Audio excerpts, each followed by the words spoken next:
46-year-old Alex Kirstich was a marine biology high school teacher by day and a documentary filmmaker by night. In July of that year, he and 3 of his friends were in Mexico working on a documentary about sea life in the Gulf of California. They had already shot a bunch of footage during the daytime, and now they needed to go out and get some nighttime footage as well. On the evening of the 25th, Alex and his 3 friends boarded a 70-foot research vessel with all of their diving and camera equipment. They waited until just before sunset to leave the harbor, and then it was a 30-minute transit to this area just north of La Paz that they had been told was very active at night. Once the ship was stopped, they threw their anchor down and then turned on these bright spotlights and aimed them into the water. And then one of the ship's crew members put a big piece of tuna onto his fishing rod and then cast it out into the water to try to lure some animals to the area. A few moments later, a black mass suddenly came up to the surface, ripped the tuna from the line, and then vanished as quickly as it appeared. Alex and his 3 friends didn't get a good look at it. They saw it happen, but they had no idea what it was.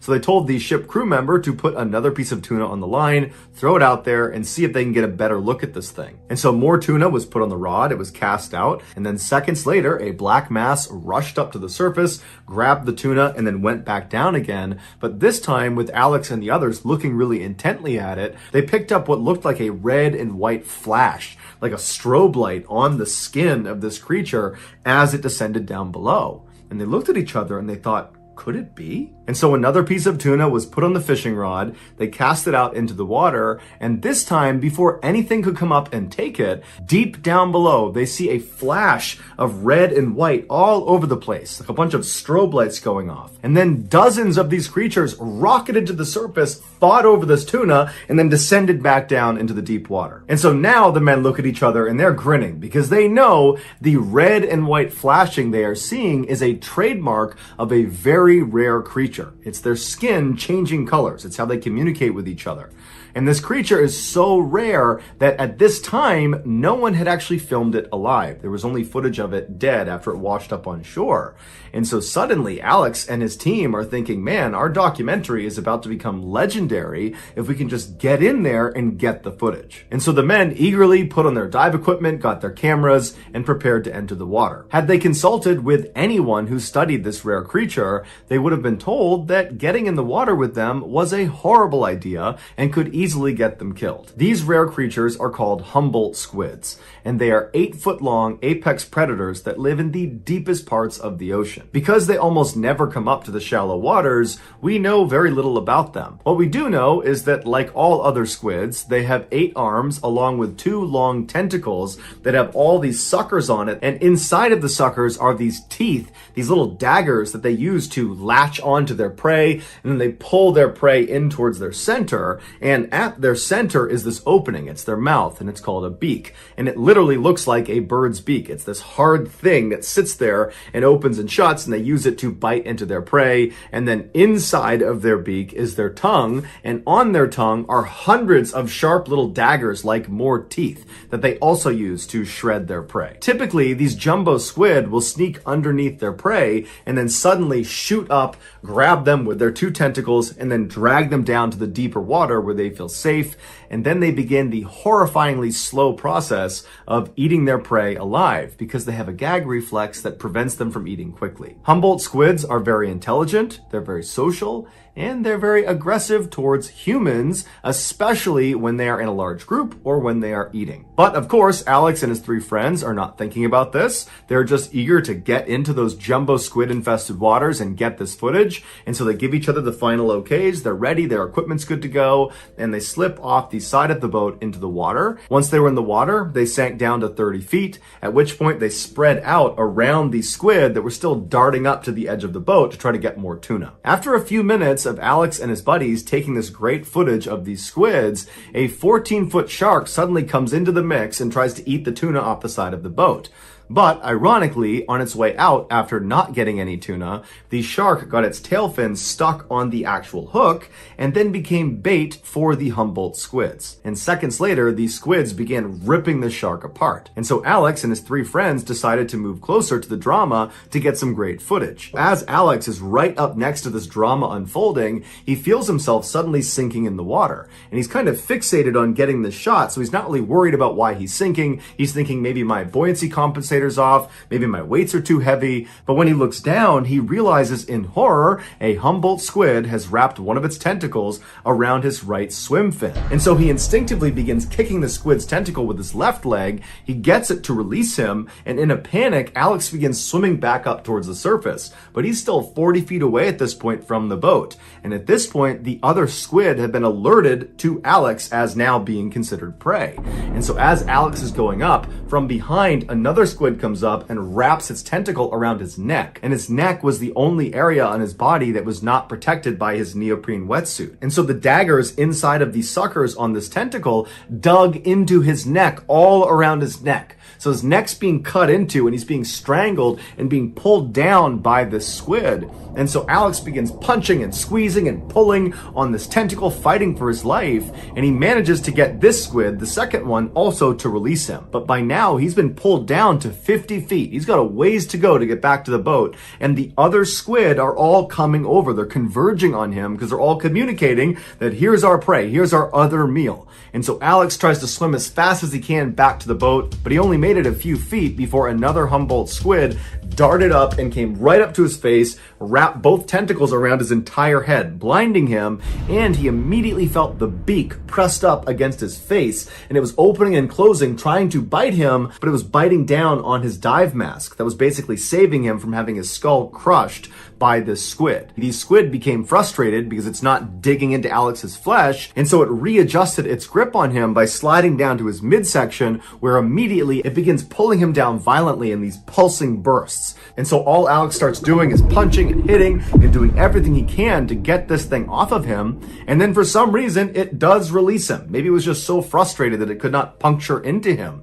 And so Alex is now down to about 60 feet, and he starts swimming as fast as he can with all these squids all around him, but for some reason, none of them attacked him. And so Alex swims up to the boat, and before he actually gets on board, he looks down back into the water, and there's just dozens of these squids that are flashing red and white at each other, just kind of hovering in the water, not making any move towards him. It was like they were just watching him. Alex sprinted up that ladder, got into the boat, and shortly after, his three friends came out of the water as well. They were unharmed. Alex had deep cuts all around his neck from where the tentacles had driven their teeth into his throat, but besides that, he was physically okay. Mentally, he was a train wreck and was very traumatized from this event, as you could imagine.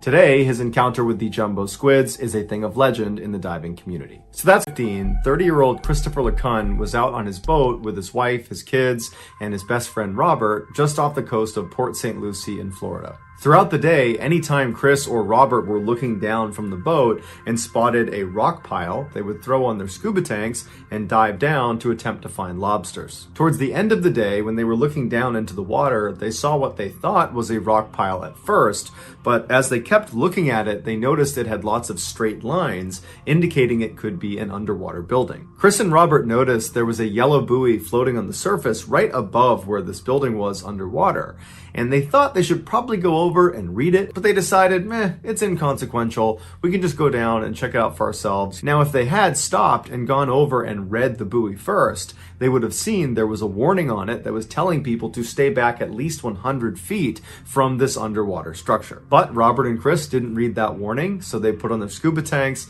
and they dove down into the water. And after only going down about 10 feet, they noticed there wasn't just one structure underwater. There were actually 3 huge structures. And so Chris and Robert looked at each other and they're totally amazed at what they're looking at. They had been scuba diving together since they were young kids, and they'd spent a lot of time in these waters, but they had never seen these before. And so they were very excited to go down and have a look. When they got down there and they were only a couple feet away from one of these structures, Chris saw that the top of the building was just a square concrete slab, and then on all 4 sides there were big concrete slabs. But at the top of each of the 4 walls of this building were what appeared to be openings. They were almost like windows at the top of the structure.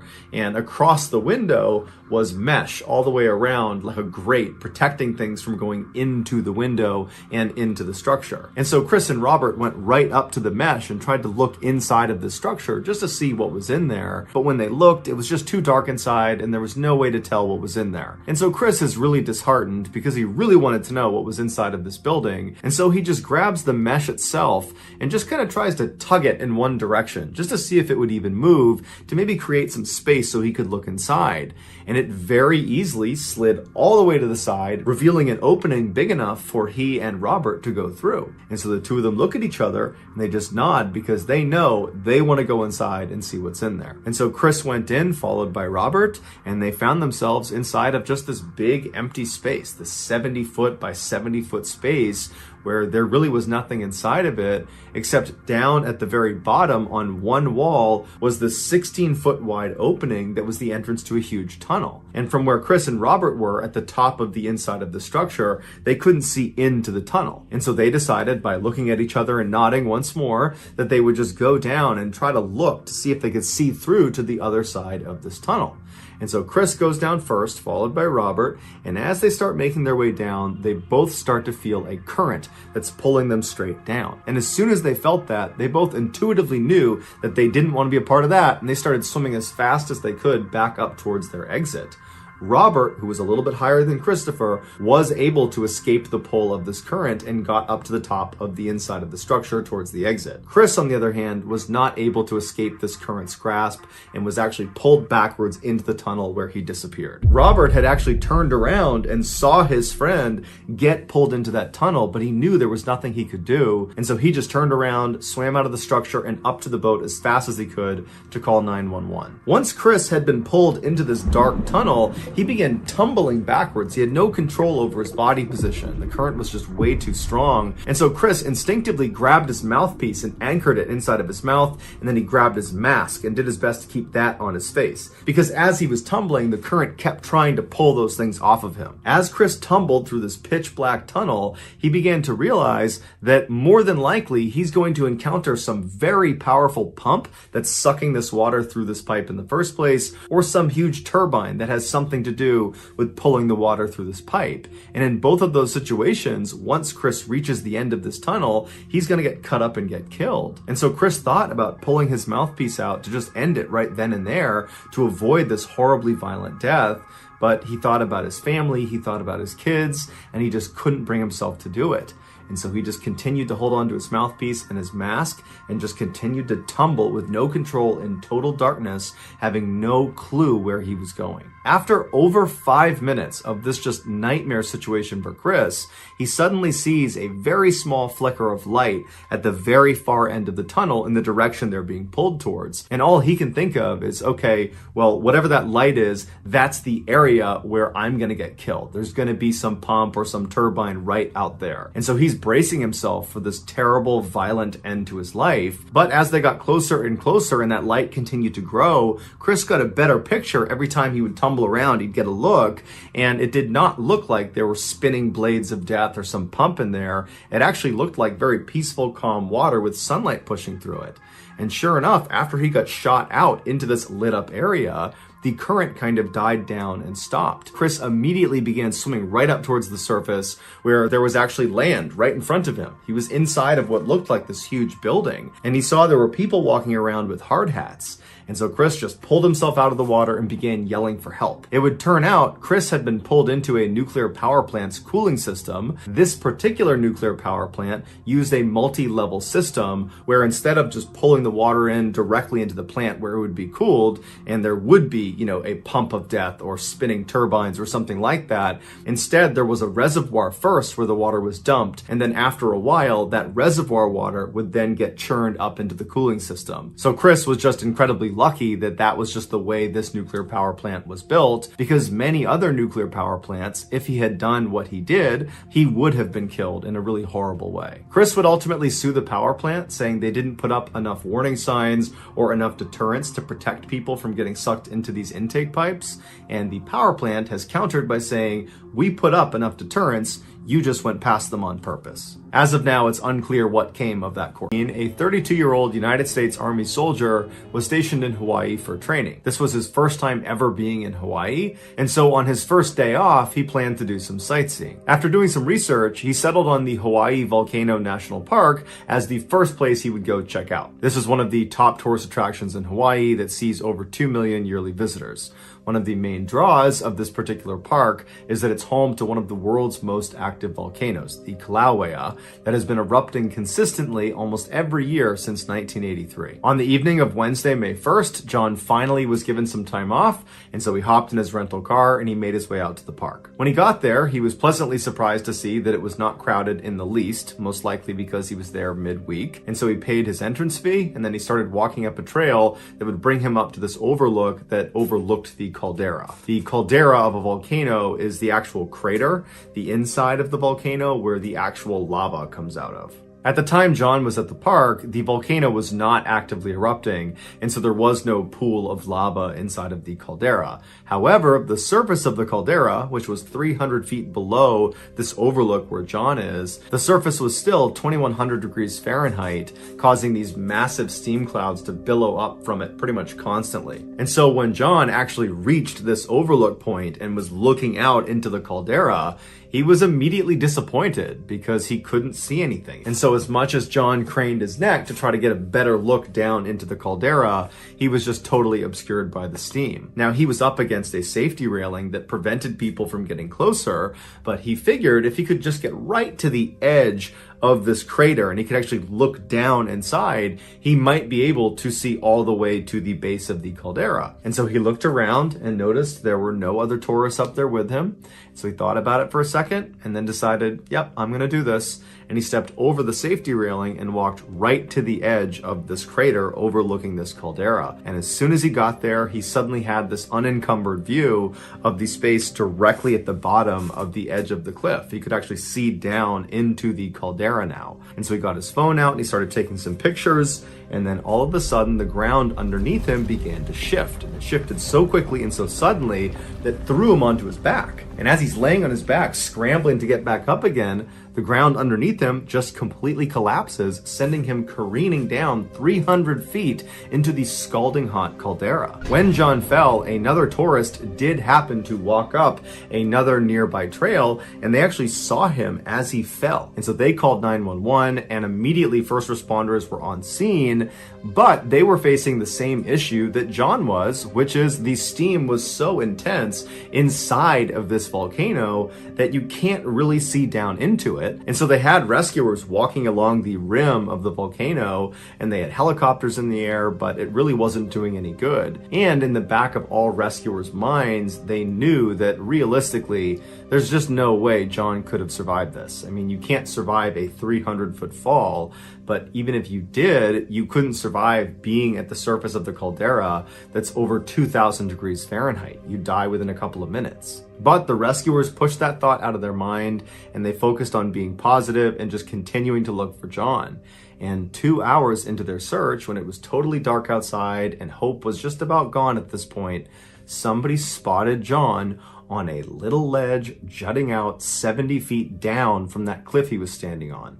When he fell, when the ground dissolved underneath him, he managed to land on this tiny little ledge. Had he fallen an inch left, an inch right, an inch forward, he would have tumbled to his death. There's no two ways about it. But he landed perfectly on the one ledge that could have saved his life. But he was so badly injured, he couldn't climb back up again. However, rescuers were able to rappel down to him, put him in a harness, get him back up, and he was able to make a full recovery. World War II, the British decided they wanted to take back Ramree Island from the Japanese. Ramree Island is a fairly large, totally flat island off the coast of Burma that was a great staging location to fly air campaigns onto the mainland. So it was a great air base. And the British had actually owned this island, but the Japanese had taken it back from them in 1942. And so here they are in 1945 looking to take it back. So on January 21st, 1945, British and Indian infantry stormed the beaches of Ramree to try to take it back. As soon as they land, they have all this naval artillery support just bombing the crap out of this airbase, and it was just a matter of time before they overwhelmed the remaining Japanese. But the Japanese do not want to surrender, and instead they give up the airbase that they were on, so the British take that back, and the remaining 1,000 Japanese soldiers started retreating to the opposite end of the island, to where there was a much larger battalion of Japanese soldiers that they could meet up with. But the only issue with this particular retreat was they would have to go through 10 miles of mangrove swamp where there's poisonous spiders and insects and deep mud, making it almost impossible to move. But they're determined and they head off into the swamp. But what the Japanese were not ready for is what Ramree Island is famous for: a creature that makes poisonous snakes and spiders and insects look like child's play. And they were walking directly into its den. The British troops decided we're not going to go chasing them into the swamp, and instead what they did is they set up boats, blocking positions outside of the swamp. If any of the Japanese tried to escape, they would be there waiting. And so the only way the Japanese could get out of there would be to go to the absolute other end, 10 miles away, where their Japanese counterparts were. So that night, as the British are just kind of hanging out in their boats staring at the swamp, they start hearing screams coming from inside of this swamp, and it's Japanese soldiers. Then you hear gunfire and then silence. And then it would start all over again, all over this huge swamp. It was just screams, gunfire, silence, screams, gunfire, silence. And the British are watching this like, do we have troops in there? What's going on in there? What was going on in there is defined by the Guinness Book of World Records as the largest massacre of humans caused by animals. And not just any animal, saltwater crocodiles. These massive man-eating crocodiles can weigh up to 1,000 kilograms or 2,200 pounds. They can grow to be 7 meters in length or about 23 feet in length. And National Geographic has labeled these crocodiles as the most likely to eat a human of all animals. And Ramree Island has the largest population of saltwater crocodiles in the world, and they all lived inside of the swamp that the Japanese had gone into. A lot of them were bleeding from the battle they were in, and so they were literally alerting hundreds of saltwater crocodiles to their location. Saltwater crocodiles are notorious night hunters. So what probably happened is the Japanese got inside of this mangrove. The crocodiles were immediately aware of their presence, but they waited until nighttime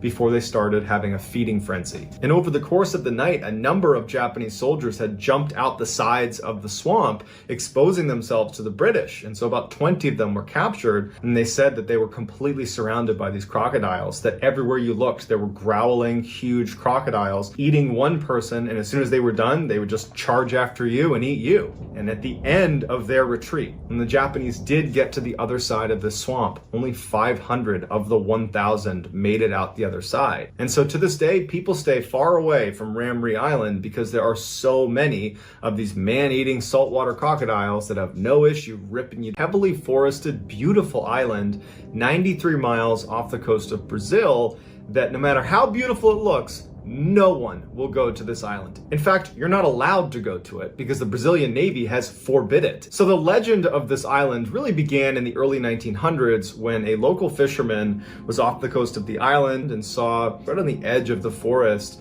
were these beautiful banana trees with all these bananas that were ripe and ready to be picked. And he thought, I can easily pull my boat over to those rocks over there, hop out, grab some bananas and bring them home, no problem. That'll take me, 10 minutes to do. And so he pulls over by himself to get these bananas. He anchors his boat. He walks up the beach. He climbs up the tree and he starts hacking down some bananas. And while he's up there, he suddenly feels a sharp pain on his rib cage. And he falls out of the tree and he looks down and he's bleeding out of his rib cage because he can see it on his shirt. There's blood on his shirt. Was there a branch that jabbed me in the side? Like, what was that? And he's alone. He's 93 miles from the mainland. And so in a panic, he ditches the bananas. He runs to his boat, gets it unanchored, and starts making his way back to the mainland. But on the trek back, he passes out in the boat. Later that day, another group of fishermen see this boat kind of drifting around near some rocks, and it looks like something's wrong, so they make their way over to it, and there's this fisherman who went to get the bananas, but he's lying on his back.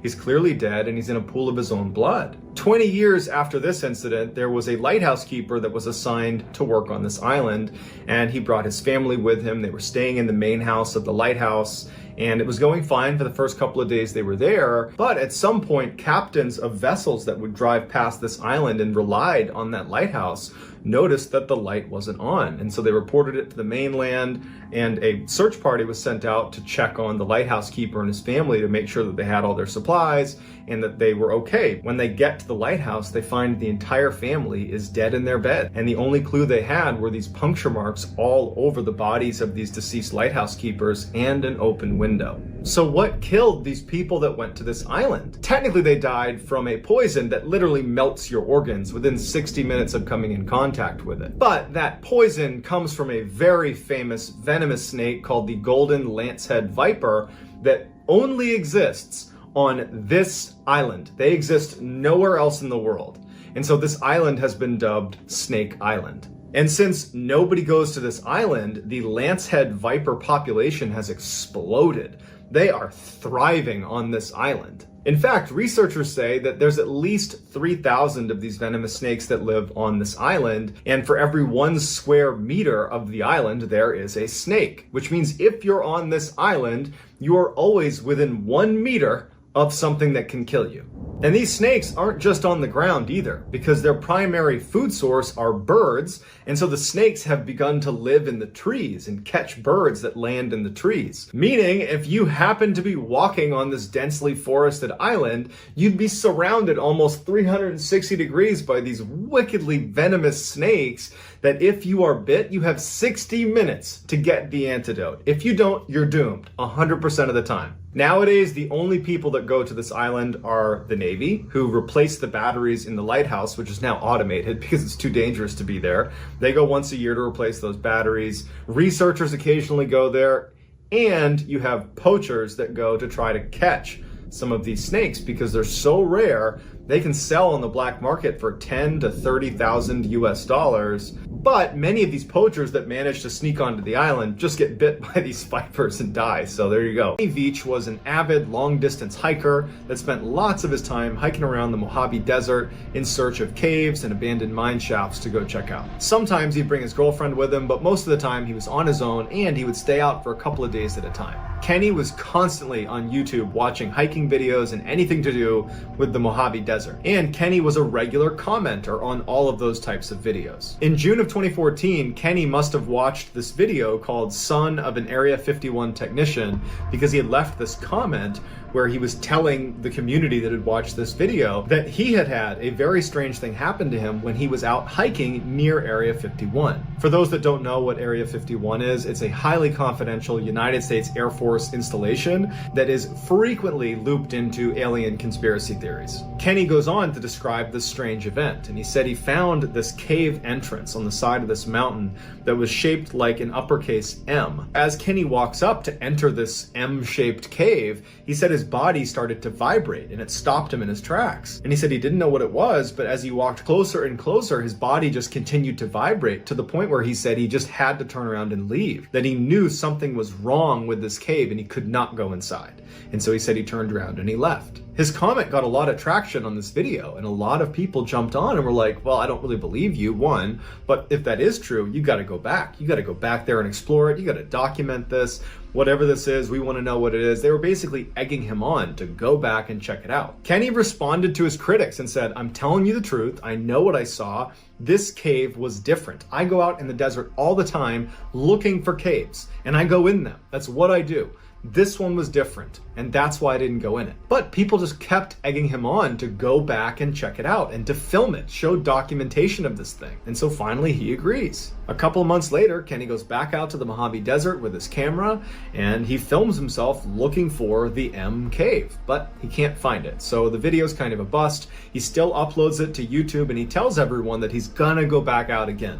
He knows where it is. He's fairly confident that he can get to it again, but he just needs to go out a third time to go look for it. Over the course of the next month, in the comment section of that video, people are encouraging Kenny and saying, go out there, go find it, we're so excited. One commenter was not so encouraging. Their name was Lemmy Killmeister, and they wrote on his video Do not go to M Cave. If you go in, you won't be able to get out again. Kenny wrote back, "What do you mean?" And Lemmy Kilmister didn't respond and subsequently vanished from YouTube. Kenny brushes this off, and on November 10th, 2014, he heads back out once again to try to find M Cave. On November 14th, when he had not returned and his girlfriend had not heard from him and couldn't get in touch with him, she called the police. The police launched this massive search for Kenny. They knew roughly where he was going to be because he had documented it so aggressively on his YouTube channel, and so they search in that area, and after about a week they find his cell phone, and it was laying outside of an abandoned mine shaft. Now immediately searchers think, well, he must have fallen into this mine shaft that was almost a vertical mine shaft.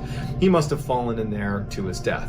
So they get a camera and they feed it down into this mine shaft, and there's no one in there. And very clearly, no one had been down this mine shaft in a very long time. Certainly not Kenny. There were no tracks around where his phone was located, so no animal tracks or people tracks, and the phone didn't have blood on it or scratches on it. It was just sitting there with no new information. Beyond the cell phone, they had nothing else to go on, and eventually the search was terminated. Kenny never turned up. He was just gone after that. While it's pretty easy for people to chalk up this whole M Cave thing as total nonsense and that they believe all that happened is Kenny went out into the wilderness of the Mojave Desert and ultimately got lost and died, and that's fair, I do want to offer up one thing about his description of being near the cave that first time he saw it. He described his body vibrating to the point where he couldn't go any further and he had to turn around and leave. The United States military uses these things called access denial systems around their highly classified installations.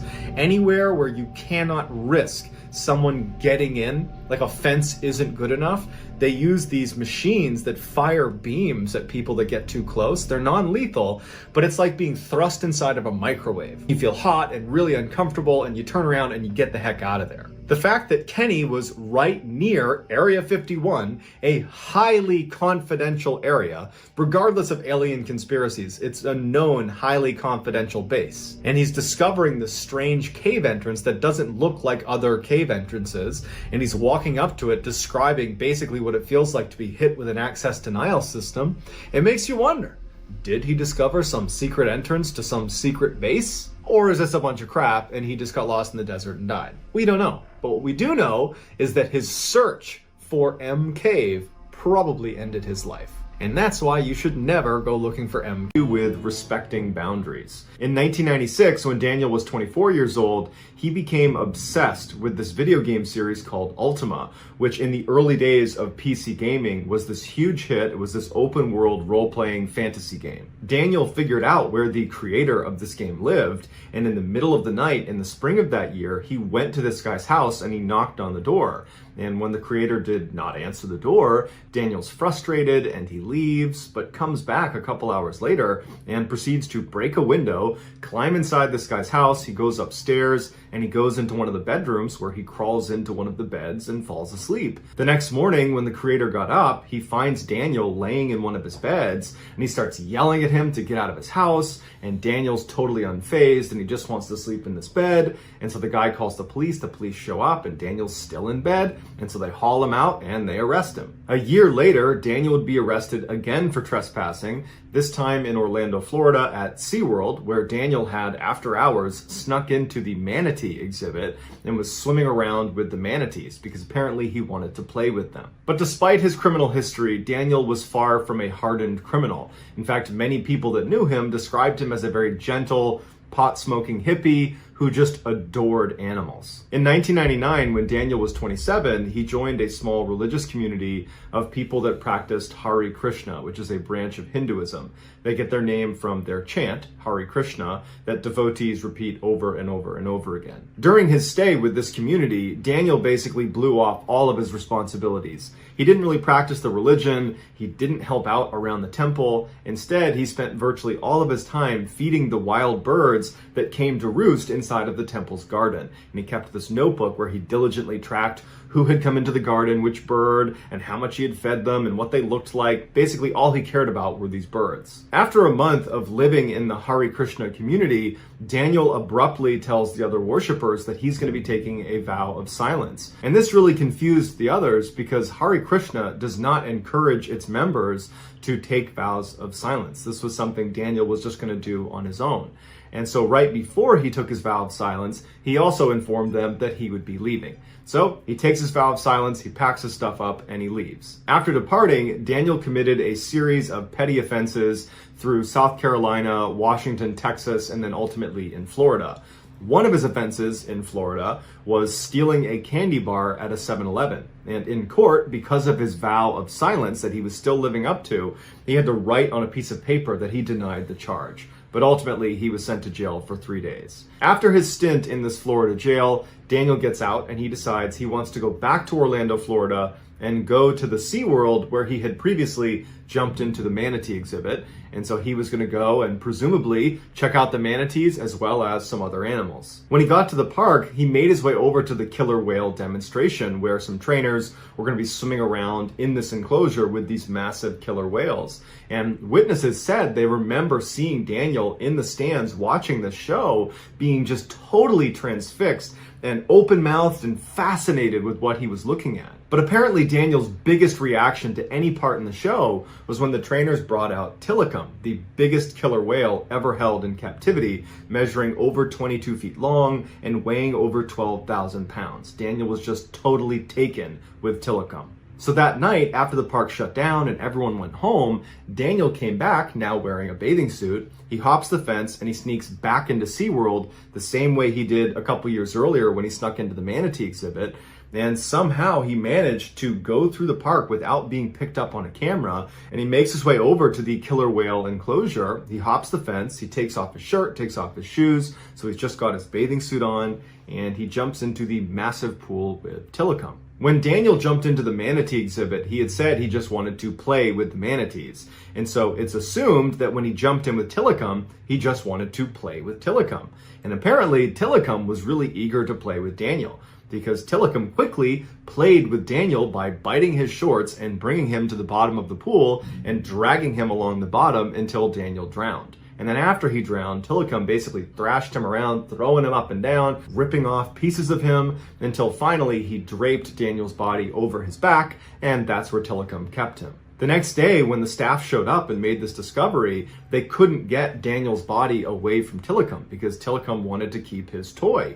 And so they had to use a special medical hoist to lift Tilikum up into the air to recover Daniel's body. Daniel's death was ruled an accident as a result of his poor decision making, and so as such, Tilikum was not. 2019, 14-year-old Harley Dilley was on his way to school. It was the last day before vacation, and he was furious with his parents. The night before, he had gotten into a huge fight with them, and as punishment, they had confiscated his phone. That afternoon, Harley did not come home. So his parents called the school to say, hey, have you seen our son? And they said, well, we know he was here today, but we don't know where he went after that. So the parents called some of Harley's friends, and none of his friends had seen him after school. His parents were worried, but they had seen this kind of behavior before. When Harley got really mad, he had a history of running away from the house and staying out overnight. He usually crashed with some friend and they would cover for him, or sometimes he would even sleep in abandoned buildings. And so that day, the police were not called. The next day, when Harley still didn't show up, the parents started to get a little bit more worried,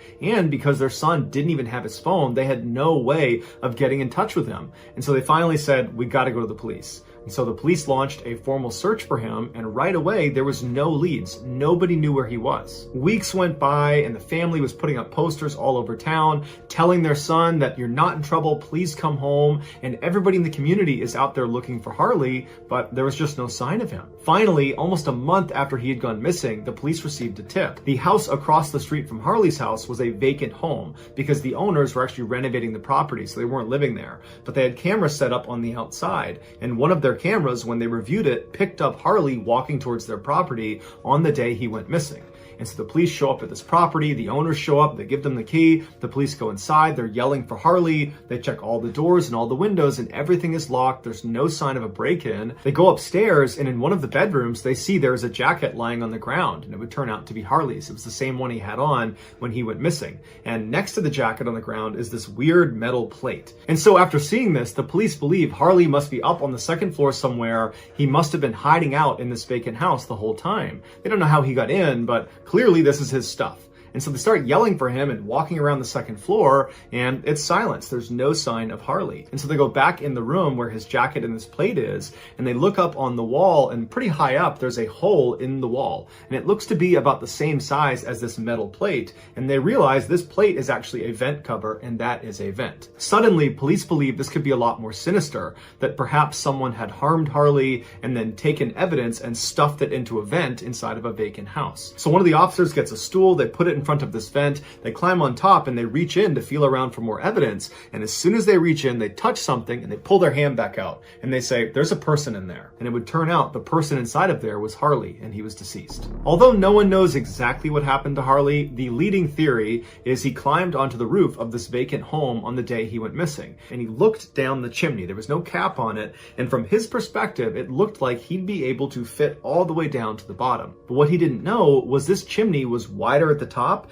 and then as it went down, it got narrower and narrower and narrower, and in fact, the most narrow section towards the lower half, he never could have got through. This was an impossible thing he was trying to do. But regardless, he went in feet first, and he began making his way down, and then about the halfway point, he started to get stuck. And he believed it was because of his big, bulky jacket. And as it happened, he was right in front of this hole in the wall, which was the vent, and so he managed to punch the metal plate off of the vent. He got his jacket off, and he forced it through this hole, thinking that would give him a little bit more room. And it did. He began to sink a little bit further, and then he decides to put both arms over his head to try to make himself as narrow as possible. And it works. He starts to move down, but at some point, he gets completely stuck. And he's struggling to breathe because the chimney is tight on his chest, and he's got his arms over his head, and he's starting to panic, and he lets out a scream. But as soon as he does that, the air coming out of his lungs causes his chest to compress, and he sinks just a little bit lower into that tight section of the chimney. And as soon as he comes to a stop, he tries to breathe back in again, but his chest can no longer expand to its full size, so he can't get a full breath. And so over and over and over again, as he's screaming and yelling for help, he's compressing his chest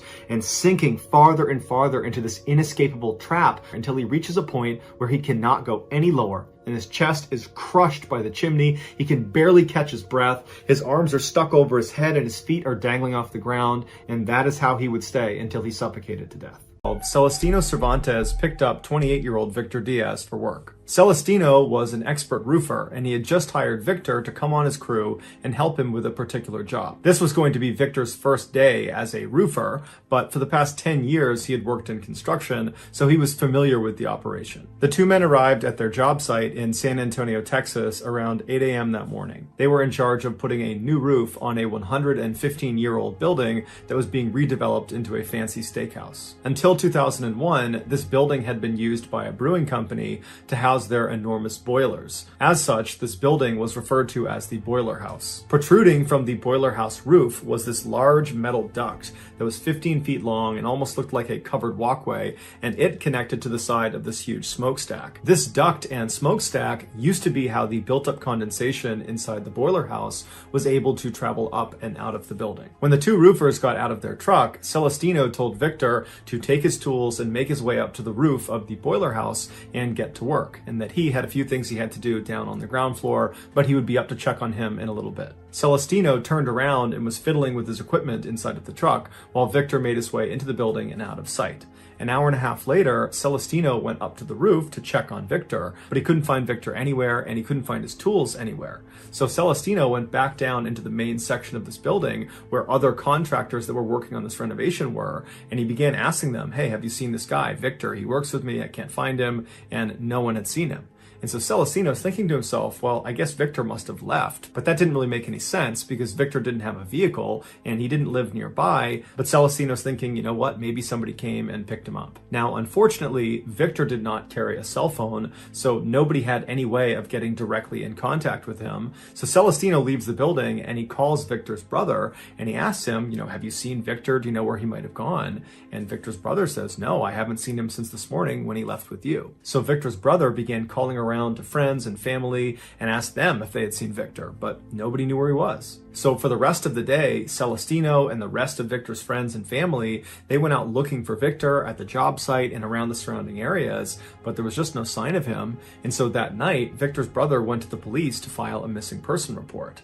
But the police told him that it was really too early to file a report because Victor was an adult and there was no sign of foul play, and that he should just come back in a day or two if Victor still has not shown up. 2 days go by and Victor had still not shown up, so Victor's sister-in-law went back to the police and says, okay, now I want to file a missing person report. We don't know where he is, no one can get in touch with him, we need your help. But the officer she spoke to told her that she still needed to wait another 5 days to process this request. It would turn out this was just not true, it was a mistake. There was no arbitrary waiting period to file a missing person report. So without any help from the police, Victor's friends and family and co-workers spent the next several days scouring San Antonio, scouring the job site, looking everywhere for him and handing out flyers and asking people if they'd seen him, but no one had. He had just disappeared. By Monday the following week, so 6 days after Victor has gone missing, his family had printed out dozens of these huge posters with his face on them and a number to call if you had any information about him, and their plan was to distribute them the following morning all over San Antonio. But the following morning, before they headed out, they got a call. Victor had been found. 7 days earlier, when Celestino told Victor to head inside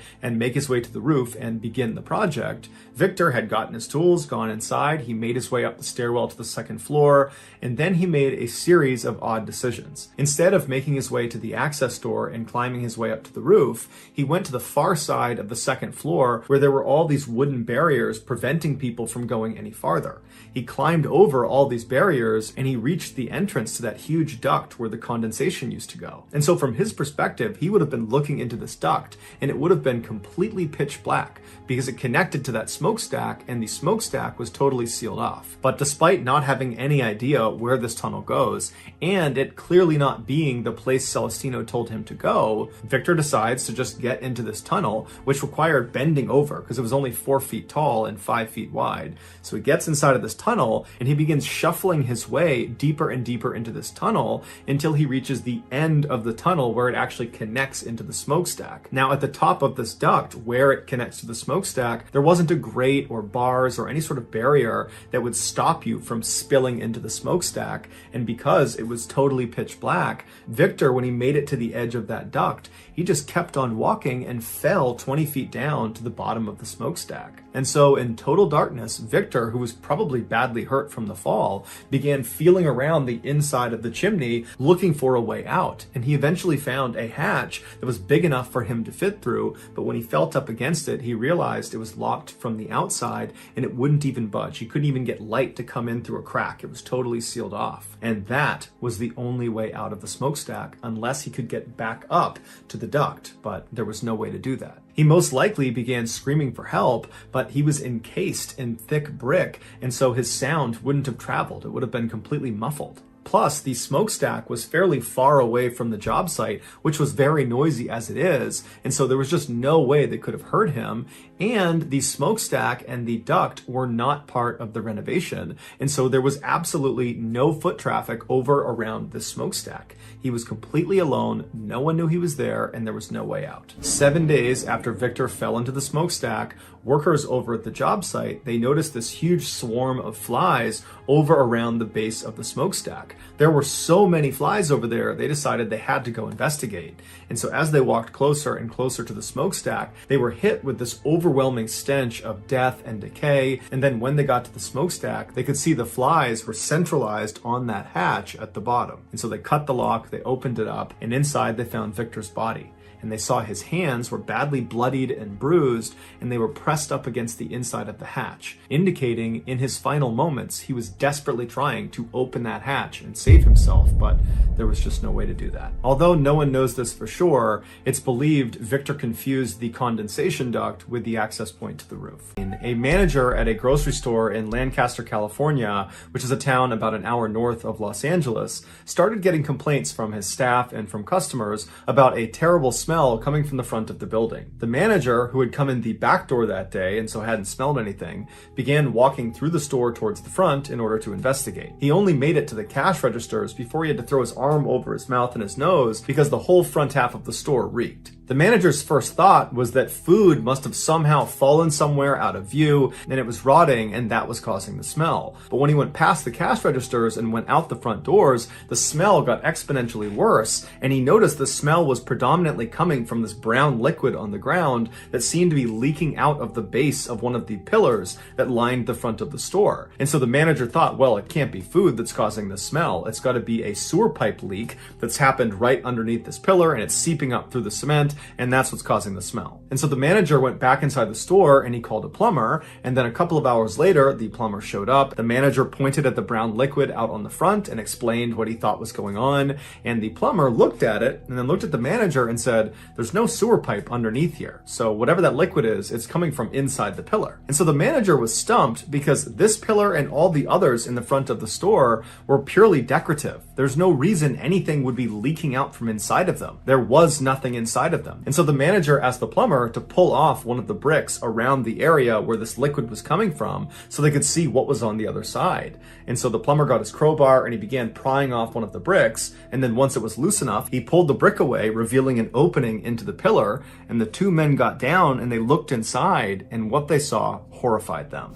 And they immediately backed up and they called the police. 5 days earlier, a 35-year-old man named Ray Rivera was pulled over by Lancaster, California police on suspicion of driving a stolen vehicle. As soon as the officer got out of their cruiser and began approaching Ray's vehicle, Ray peeled off down the road, turned the corner, and was gone. The officer immediately got back in their cruiser and took off after Ray, but he had gotten a huge jump start and he had fled into a highly populated and busy area where it would be relatively easy to blend in and disappear. The officer called for backup, and before long, there were dozens of other cop cars in the area looking for Ray, but no one could find him. A little while later, the police heard over the radio that a car matching the description of the one Ray had been driving had just crashed into a local grocery store. And so the police head over to the grocery store, and sure enough, there's Ray's white pickup truck crashed into the side of the building, but Ray is nowhere to be found. The police began asking witnesses at the store if they had seen the man driving the white pickup truck,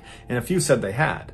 They said after he crashed, he leapt out of the vehicle and he ran inside the grocery store and then went up a flight of stairs to the staff-only area. The police went inside the grocery store and searched the staff-only area, and they searched the rest of the grocery store, but he wasn't there. And so they assumed at some point after going inside, he managed to slip back out again and had escaped on foot. And so the police, just as a precaution, stayed outside of this grocery store for several more hours in case if Ray was in there, they would catch him trying to leave. But after a couple of hours, he never did. And so they put out a warrant for his arrest and they left. Well, it would turn out Ray had run inside the grocery store, but he had never left. After running up to that staff-only area, he found a crawl space and he hid inside of it for several hours until the police left. And then at some point that evening, he decided he wanted to find a better hiding spot, and so he made his way onto the roof. Now, it's not entirely clear how he did that. Either the crawl space he was in directly connected to the roof, or he got out of the crawl space and then found his way onto the roof another way. But regardless, he found his way onto the roof, and when he got up there, he realized the roof was totally flat until you got to the very front edge of the building, the part that looked down into the parking lot. There, on the roof, was this small structure that was built up just on the front end of the roof that gave the impression from the parking lot looking up that this building was a lot bigger than it really was. On the backside of this phony structure was a door that was accessible from the roof. Ray saw this access door and ran over to it. He tried the handle and it was unlocked. And so he opened it up and he went inside. Now, this attic-like space that sat on the front of the building really didn't have that much of a purpose to it. However, it did provide access to the insides of all of the pillars that lined the front of the store. And so it's believed that Ray, as soon as he walked inside, saw these openings and believed one of them would be the perfect hiding place. And so he lowered himself feet first into one of these hollow chutes. He got his feet and his legs, his hips, and most of his torso into this tight 9-inch by 17-inch space, but his shoulders were too broad. They would not fit into the pillar. And so he raised one arm over his head and he kept his other arm pinned by his side in order to make himself as narrow as possible. And this worked. Inch by inch, he began sliding deeper and deeper into this 2-story tall pillar until he was completely out of sight. But as soon as his shoulders had gone down into that pillar, he would have realized he had made a grave mistake. With one arm pinned above his head and the other pinned by his side, he would not have been able to pull himself back up out of this narrow space. He was stuck. And so he probably began squirming and trying to use his feet to try to get back up into the attic space, but all of that movement only made him slip farther and farther down into this pillar until his feet touched the ground at the absolute bottom. And so not only is he already in this totally compromised position that would have made it hard to breathe, he was also in such a narrow space that the walls of this pillar literally were crushing his chest, making it nearly impossible to get a full breath of air. And when he screamed out for help, nobody would have heard him because he was entombed inside of multiple layers of cement and brick. Also, making an already horrible situation that much worse, Lancaster, California was experiencing a very significant heat wave that month. And so all day long, the sun would have been blazing down on the outside of that pillar, heating up the inside like an oven. 5 days after Ray got trapped, the plumber removed that brick on the pillar, and he and the store manager bent down and looked, and they saw Ray's leg. The smelly brown liquid that had been coming out of the pillar that had alerted everyone to this in the first place was purge fluid, which is something that comes out of a decomposing body. Lies Lake Berryessa, which is a massive freshwater reserve that provides drinking water and hydroelectricity to hundreds of thousands of people. The lake is not a natural occurrence. A dam was built in the area in the 1950s, and after it was in place, the water that pooled above it became Lake Berryessa. During the dam's construction, the engineers realized the structure would not be enough to keep all the water in if the lake were to flood. To solve this problem, the engineers installed what's called a spillway in the middle of the lake.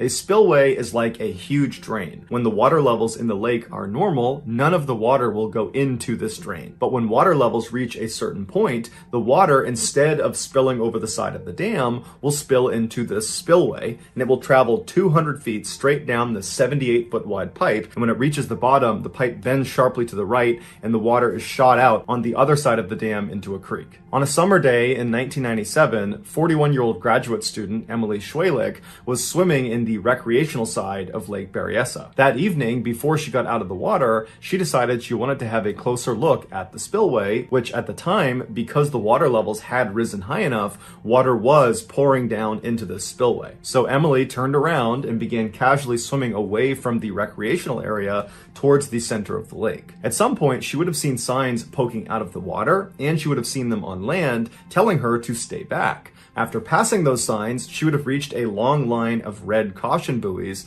that were the last line of defense to try to keep people back from this spillway. But Emily went under those buoys and continued on towards this huge drain. Meanwhile, the other swimmers that had seen Emily take off towards the middle of the lake, they didn't think she would actually get close to the spillway. Nobody went close to the spillway, and so nobody tried to stop her. Around 6:10 p.m., Emily made it to right before the edge of the spillway. It would have been deafeningly loud as 360,000 gallons of water poured over the edge into the spillway every second. Emily most likely was trying to get right up to the edge and then grab that outer cement lip and kind of anchor herself and then lean over the edge and get a look down into the hole. But what ended up happening is as she got closer and closer to the edge, the current picked up so dramatically that it began pulling her down into the hole. And so by the time she's over this cement lip, she had already turned around, realizing her mistake, and was trying desperately to swim away from the spillway.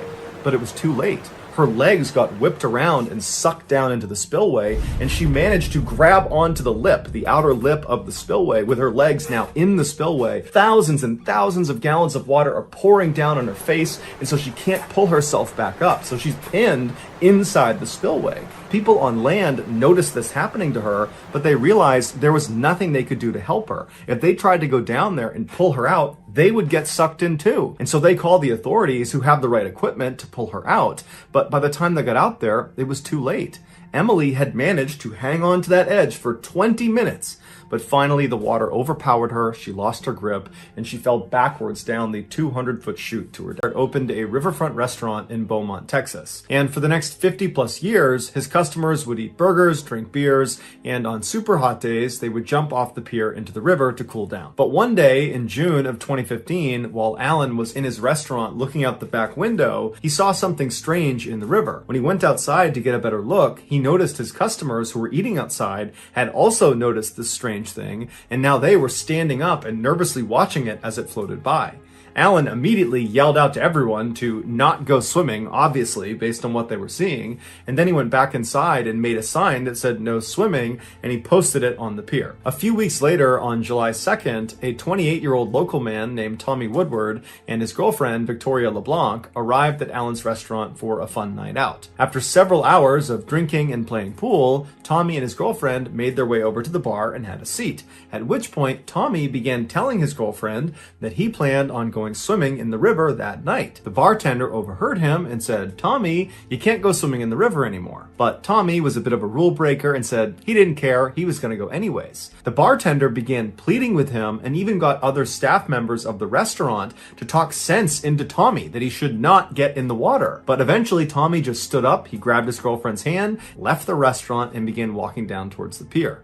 The bartender at this point just kind of rolled her eyes and thought, I can't do anything to stop him, and so she went back to her bartending duties. When Tommy and Victoria got down to the pier, the black water was quiet and calm as Tommy took off his shirt and removed his valuables from his pockets. Right before Tommy was about to jump into the water, Victoria stopped him and said she thought she saw something moving underneath the pier. But Tommy just laughed and said he didn't care and jumped into the water and disappeared below the surface. Immediately, the water around Tommy seemed to erupt like a bomb had gone off underneath him. When Tommy came back up to the surface, he was screaming and trying to swim back to the pier, but before he could get there, something pulled him under the water. And then a few seconds later, Tommy came back up again, and this time Victoria could see the left side of his torso was bleeding profusely. And so she instinctively leapt into the water to try to save him. And Tommy, even though he knew he needed help, he said to her, "Get back on land, save yourself." And so she obliged. She climbed back onto the pier, and when she turned around, she caught a final glimpse of Tommy as he was pulled back under the water, and this time he did not come back up again. The bartender had heard screaming and so ran down with a flashlight to the pier, and when she got there, Victoria was hysterical and she was yelling Tommy's name and looking out over the water, and so the bartender at this point is reasonably certain she knows what happened to Tommy, but if by some miracle he's still alive, she wants to find him. And so she raises her flashlight and she began scanning the now totally calm black water, and as she's scanning, she finds him. He's floating face down way off in the middle of the river, and as soon as the flashlight hits him, something pulls his body under the water and he disappears from view. It was no secret that the river that ran next to Allen's restaurant was home to alligators. But these alligators were small and they didn't bother anybody, and so the locals really didn't have any issues swimming with them. In fact, they had nicknamed two of the alligators that were seen the most often. They named them Cheeto and Marshmallow. But on that day in June of 2015, when Allen and the other guests saw this thing out in the river, what they were seeing was a monster alligator, the likes of which they had never seen before in this river. It was at least 11 feet long and over 400 pounds, and that summer it decided to make the underside of Allen's pier its home. And so that night, when Tommy leapt into the water, it was this monster alligator's feeding time, and so Tommy became its dinner. About 2 hours after Tommy was attacked, what was left of him was recovered from the river. Tommy became the first alligator-related fatality in Texas in nearly 2 morning in 1900, an 18-year-old named Thomas Pedler told his mother that he was going out for a bit, but he'd be back in time for turkey that afternoon, and then he grabbed his jacket and his coat, and he headed out the door. Thomas lived in a very working-class neighborhood in San Francisco, California, where, generally speaking, nothing big really ever happened. It was kind of a place where people just worked, and that was it. But on this day, something huge was happening in Thomas's neighborhood. The big football game between Stanford University and the University of California was taking place at the stadium in Thomas's district, and they were expecting over 20,000 people to cram into this stadium. And so Thomas was not about to miss this incredible spectacle, even though he didn't have enough money to buy a ticket. But he knew he would find a way to watch this game. And so Thomas leaves his house and he runs to the stadium, which was not far from his house, and he waited in front of the front gate where all these people are streaming in to go into the stadium. And around 11 a.m., Thomas's very close friend, Charles, who was also a young man, made his way to the front gate. The two met up, and at first, their plan was to try to sneak in with the horde of people that were making their way into the stadium. But even though they were still hours away from the opening kickoff of this big game, it was at 2:30 p.m., the stadium was packed. I mean, there was nowhere to sit, there was nowhere to stand. People that had tickets who were going in are looking around thinking, where are we going to watch this game? And so Thomas and Charles are kind of like, well, what's the point of sneaking in if there's nowhere to watch? And so they decided, okay, we need to find another way to watch this game. And so they began looking around and they noticed there was a huge fence that lined the perimeter of this stadium. And they saw there was some people kind of climbed up on this fence trying to get a view down onto the field. And pretty quickly, when Thomas and Charles decided they would try to do that too, they saw that all the good spots on this fence were already taken. The spots that were open provided no view onto the field. And so that option as well didn't work. And so Thomas and Charles are frustrated. They're starting to worry that they will not see this big game. But when they walked back over to the front gates of the stadium, they happened to notice across the street was this group of people rushing over to this big white brick factory building. And they were literally placing ladders up against the sides of this building and beginning to climb up it. I mean, this is a 5-story building and they are just basically free climbing the windows and the fire escape. And Thomas and Charles realized that the top of this factory was flat and provided a perfect view down onto the field. And so all these people, they're trying to get a good seat to watch this game. And so without any hesitation, Thomas and Charles decide they're going to do that too. So they left the stadium, they ran across the street, and they began climbing up the ladders and climbing the windows and the fire escapes until finally they made it onto the roof, 55 feet off the ground. And when they got up there wasn't that many people. And so Thomas and Charles were able to run right over to the front edge of this building and claim a spot with an absolutely perfect view of the game. A couple of hours later, at 2:30 p.m., when the game actually started, the rooftop that Thomas and Charles were on was now completely packed with people. Hundreds of people have climbed up onto this factory. There were some factory workers down below telling people, do not do this. Do not climb on top of this factory. It's not safe. But nobody listened to them, and the police either didn't notice this was happening or they didn't care.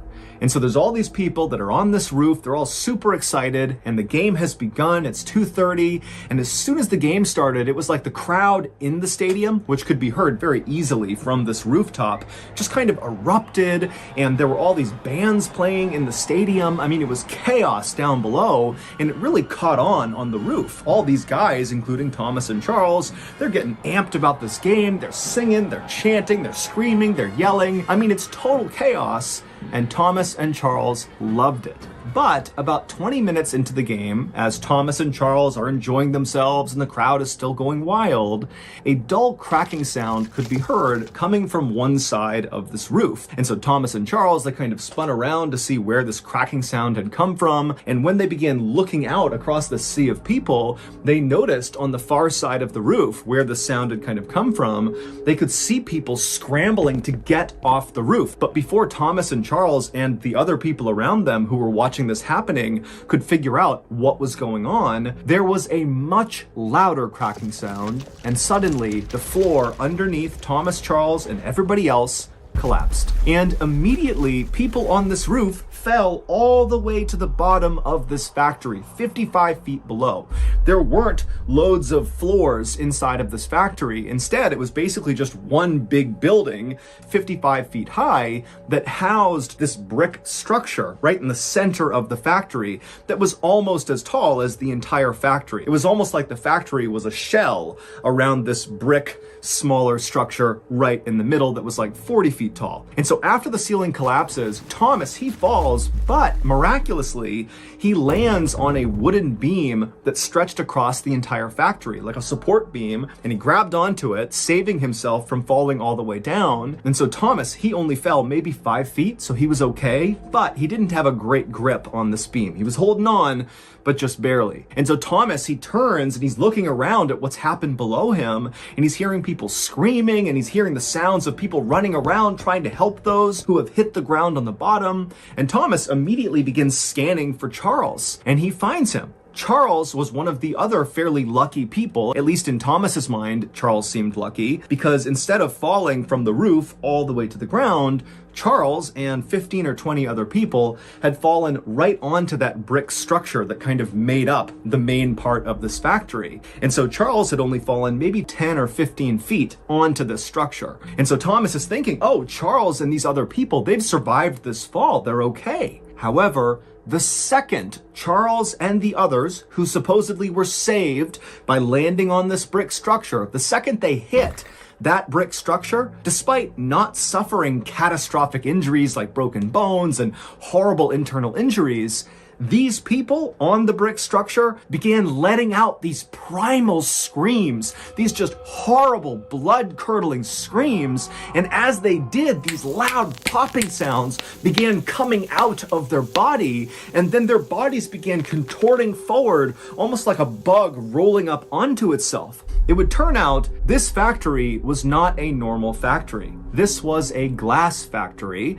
and in order to make glass, you need to heat sand and some other chemicals up to extraordinarily high temperatures. You need a furnace that can literally burn hotter than lava. And so that brick structure that was housed in the middle of this 5-story tall factory was a glass furnace, and it was on. And so even though the inside of this furnace was the hottest place, it was over 4,000 degrees Fahrenheit, the outside of this furnace, where Charles and the others had landed, believing they were saved from this 55-foot fall to their death, was still extremely hot. So hot that the factory workers couldn't even go near the furnace, even with special equipment on. The way they worked with this furnace was with these long metal pokers. They would work the flames and the glass at a distance. And so the instant that Charles and the others landed on the top of this furnace, they began to light on fire. Those snapping sounds that were coming out of their bodies was the sound of them instantly igniting on fire. And so Thomas and the others who had initially survived this horrible collapse watched as Charles and the others shrieked and shrieked, and their bodies continued to contort, and they continued to burn and smolder. And Charles, actually, he would roll up so tightly that his body began to roll down the curved side of this furnace, and at some point his body slipped into a crack in the furnace, and he actually fell into the flames inside, at which point he went silent. Around the time that Charles and the others stopped shrieking, a number of people just out on the road heard the commotion, and they came inside, and one of them was Thomas's father. And in a terrible twist of fate, he actually looked up and saw his son clinging to the beam, Thomas, except it was so hot inside of this factory that Thomas was sweating, he was losing his grip, it was really hard to hold on to this beam, and his father watched as Thomas lost his grip and fell the 10 more feet down onto the furnace exterior. He landed feet first, then he fell onto his stomach and his face. He immediately ignited on fire, began shrieking, and then went silent. All told, 23 people would be killed during this roof collapse, and dozens more would be horribly injured and disfigured. This collapse goes down as one of the very worst disasters in sports history. However, on this day, the crowd inside the stadium was so caught up in the game that they actually didn't notice this horrible tragedy taking place just 100 feet away from where they were. It wasn't until the end of the game, when the winning team's fans carried their players in this kind of spontaneous parade out of the stadium to celebrate, that they walked out onto the street and saw all these burnt up, rolled up corpses of the people who had landed on the furnace.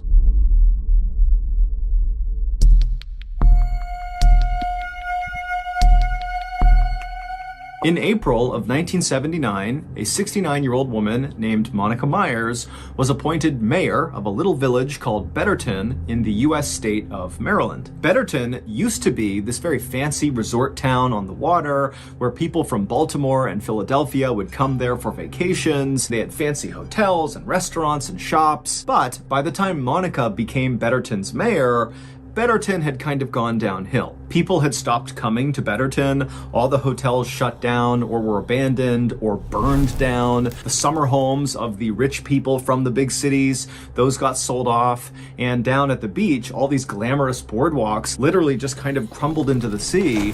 And in their place were all these shanty towns where homeless people set up their camps. But Monica had grown up in Betterton, and so she really loved the town and wanted to improve it. And so when she became mayor in 1979, she really leaned into her new role way more than other mayors would. Instead of managing the village from an office, like most mayors would do, Monica literally went out in town and just began doing lots of jobs around the town for free. She would ride around with the police and literally stop crimes in action. One time, she stumbled across someone looting a vacant hotel, and she personally got out, chased this person down, and made them put everything back that they had taken. She would pick up trash on the beach, she would do random repairs on people's homes and businesses all over town, and sometimes she would just go door to door asking people how they were doing. And so very quickly, the people of Betterton really grew to love Monica, and they loved seeing her every single day just out and about making Betterton a better place. And so on March 20th, 1980, roughly 1 year into Monica's tenure as mayor, it was immediately noticeable to the people of Betterton when Monica was nowhere to be seen. That day, she did not go to the police station in the morning like she normally did. She was not seen at the beach doing her trash pickup, and she didn't knock on anybody's door. And so by mid-morning that day, the people of Betterton, all 120 of them, were basically out in force looking for Monica. And at 11:30 a.m., the police in Betterton got a call about Monica. It was this guy who was totally panicked. He could barely make a sentence, and he basically just told the police, "You gotta get here now." And so the police hopped in their cars and they sped to the address this guy gave them. And when they got there, they saw it was this very plain, boxy building that was kind of tucked back in the woods. It was far away from the town center, and really nobody ever went over here. And the police, when they parked their cars, they saw the guy who had called the police, the distraught caller, was standing outside of the front door. He was obviously crying, and he was waving for them to come over and follow him into this building. And so the police got out of their cars, they ran over to this guy, and they're asking him, what happened? Where's Monica? What's going on? But this guy was so hysterical, he really could not describe what happened to Monica. He just kept telling them to come on, follow me. And so he led them into this building, and pretty quickly they entered this huge warehouse where all across the ceiling were these big metal catwalk areas that kind of zigged and zagged all over this warehouse, and below them, all over the floor, were these huge industrial-sized 15-foot tall vats that contained something. And so this guy who had led police here, he stops and he just points at the nearest vat. And so the police, picking up his cue, begin walking towards this vat. And as they got closer and closer, they were hit with this horrible smell that made them gag and cough, and before long they had to stop and kind of compose themselves. The smell was so bad. It would turn out this building that was kind of removed from the town center of Betterton was Betterton's sewage treatment plant. And that morning, Monica had gone to the treatment plant to help clean some of these 15-foot tall industrial-sized vats that contained human waste. She had done this enough times that when she was here, she did not need any supervision. And so that morning, she was alone. She climbed up onto one of the catwalks over one of these big vats, and she had reached down with her testing kit to test the sewage to see how much cleaning it would need. And as she did that, she somehow slipped and fell into the big vat of human waste. Now, she would not have immediately gone under. It was not like a liquid. It was more like clay or really thick mud, where at first she would have kind of been laying on top of the sewage. But as soon as she tried to move to get out of the sewage would have functioned more like quicksand, where as soon as a part of her body went under the surface, it would not come up again. And so after the police composed themselves, they climbed up onto the catwalk and they looked down and they saw Monica, who was face down, partially submerged inside of this vat, and she was deceased. Her autopsy would reveal that she died of drowning, which means she literally inhaled human waste.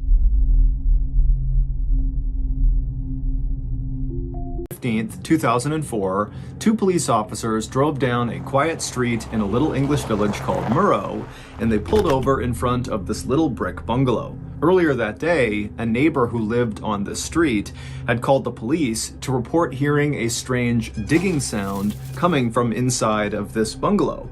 And so these officers had been sent out to see what the sound was and make sure the occupants of this home were okay. Now, these two officers were not particularly worried about the occupants of this house.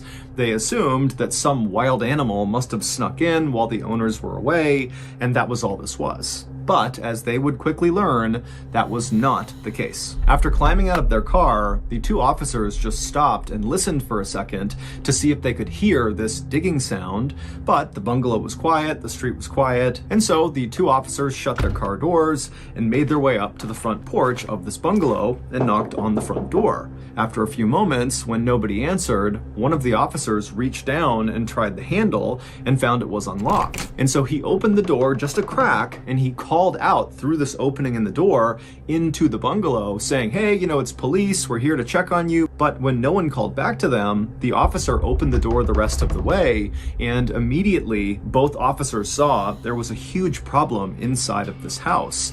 The entire first floor was flooded with several inches of water, and they could hear from somewhere in the back of the property the sound of running water. And so again, both officers called out into this house to try to get the attention of anyone who might be inside, and when again they were met with silence, the officers walked into the flooded house and began walking straight back towards this running water sound. And eventually, after walking through the living room, they entered this hallway that went right to the back of the property, and as soon as they were in it, they could see there was an open door at the end of the hallway on the left, and it seemed like the running water sound was coming out of that room. And so the two officers, one by one, sloshed down this hallway to this room. They turned left, looked inside, and what they saw completely shocked them and immediately sprung them into action. 2 months before these officers came to this bungalow and found it flooded with water, the owner of this bungalow, 51-year-old Ronald McClagish, had broken up with his girlfriend.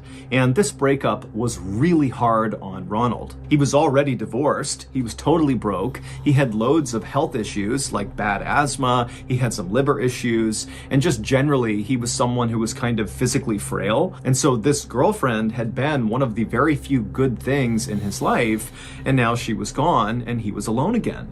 And so very quickly after this breakup, Ronald fell into a very dark depression. And so for 6 weeks after they broke up, Ronald, for the most part, just stayed in bed and kind of moped around his bungalow, kind of feeling bad for himself. But then finally, at the end of those first 6 weeks after the breakup, Ronald decided he wanted to get his life back together and just move on. So on February 1st, 2004, so roughly 2 weeks before those two officers would come to his bungalow because of this digging sound, Ronald would wake up feeling determined to start anew. And the first thing he was going to do was purge his bungalow of anything that was his ex-girlfriend's. She left a lot of things behind when they broke up. She had not collected them. And so now they were just kind of sources of pain. And where most of her stuff was inside of Ronald's bungalow was in this closet in one of the bedrooms at the end of the hall. So that morning, Ronald headed down the hall. He turned left into the bedroom.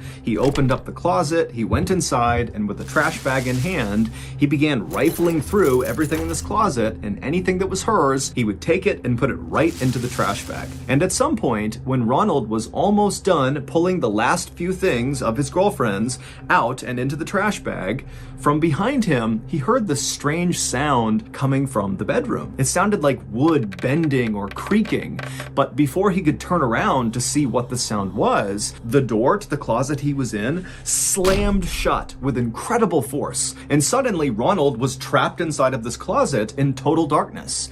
Now, Ronald was likely shocked at first, but he would have reached and tried for the handle and found that no matter what he did, he could not open this closet again. And so Ronald began screaming for help and pounding on the door, but nobody came to help him. The closet that Ronald was in was fairly tall, but it was only 2 feet wide by about 2 feet deep, which meant Ronald could only stand inside of this closet. He couldn't sit down, he couldn't bend down, he literally was trapped standing. And Ronald didn't have water, he didn't have food, he knew that no one was going to be checking on him anytime soon, and even though his bungalow was kind of small and shabby, it was built out of brick. And so the likelihood that his calls for help were penetrating outside loud enough that people could hear them and that they would come in and rescue him was pretty slim. And so at some point that evening, Ronald realized he needed to do something different if he was going to get out of this closet. And so above him were a series of pipes across the ceiling. And so he reached up and he grabbed one of them and he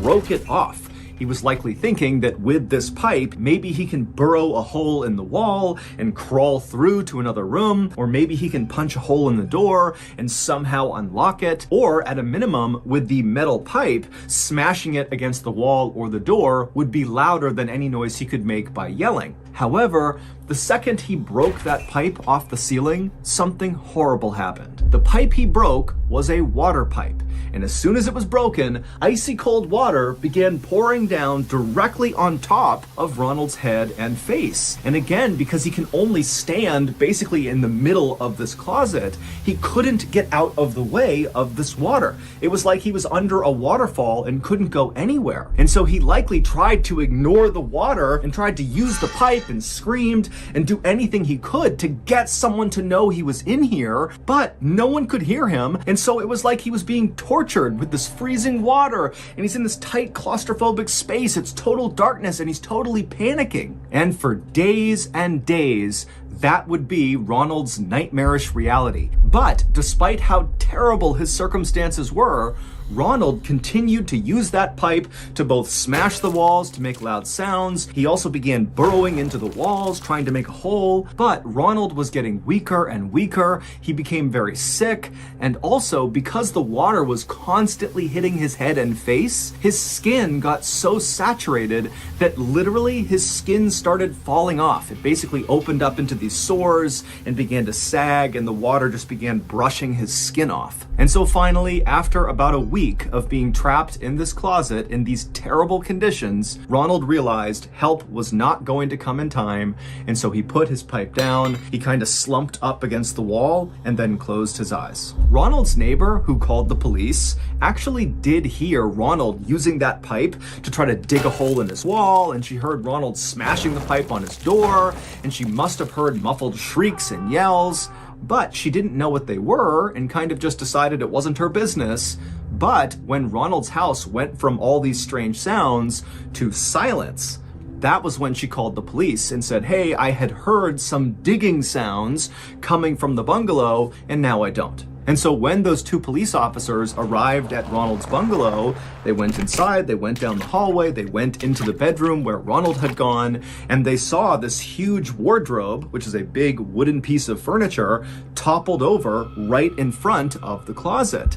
And at the bottom of the closet, they saw 2 human feet protruding from underneath that little space at the bottom of the closet. Those feet belonged to Ronald. He had managed to force his feet underneath the closet, but of course, he could not have fit underneath the closet door. And so the 2 police officers rushed over, and together, they barely were able to get this wardrobe off of the closet door. And when they opened the door up, Ronald was in there, he was deceased, his body was still in a standing position, kind of rigid and propped up against the wall, and freezing water was still pouring down onto his head. It would turn out no one had intentionally trapped Ronald. Instead, his wardrobe was just unstable, and it happened to topple over at the worst possible moment.